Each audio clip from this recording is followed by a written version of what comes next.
मी श्री समर्थ सद्गुरू माधवनाथ महाराजांच्या परंपरेचा शिष्य आहे आणि या परंपरेमध्ये तुम्ही जर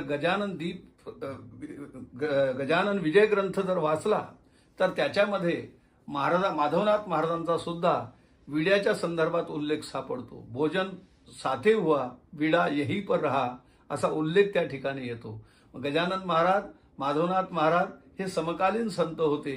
यांची आपसामध्ये योग सांकेतिक याच्याने सातत्याने भेटी होत असत आणि या आजूबाजूचं जे काही कार्य आहे भक्तांच्या कल्याणाचा असेल धर्माच्या रक्षणाचा असेल तर ते त्या पद्धतीने कसं होत असेल याचं उत्तम उदाहरण त्यामध्ये दिलं आहे। आणि म्हणून माधवनाथ महाराजांनी आपले जसे 2 शिष्य त्या ठिकाणी पाठवले होते आणि नंतर त्यांचं भोजन झाल्यावर ते परत गेल्यावर यांनी महाराजांचा विडा कसा परत पाठवला तर याचा मी प्रत्यक्ष अनुभव घेतलेला आहे माझ्या जीवनामध्ये।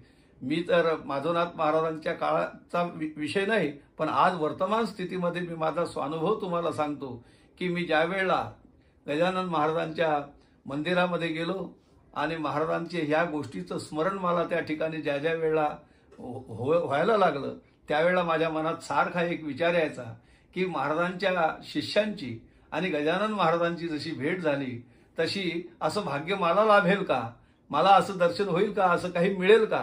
म्हणून मी खूप माझ्या मनामध्ये असा भाव होता आणि माझ्या मनातलं जणू काही गजानन महाराजांनी ऐकलं आणि मला भाद्रपद मासामध्ये तिथे पृष्ठपतीचं जे भागवत होते त्या भागवत कथेसाठीच त्यांनी मला जवळ बोलून घेतलं आणि 8 दिवस महाराजांच्या समोर भागवत कथा करताना त्यांच्या सहवास राहण्याचा त्यांच्या नित्य दर्शनाचा आणि या सगळ्या गोष्टीचा मनमुराद आनंद मला त्या ठिकाणी लुटता आला।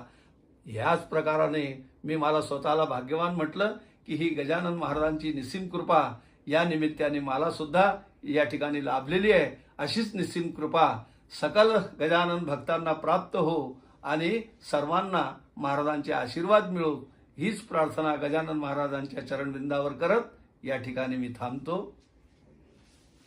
जय गजानन।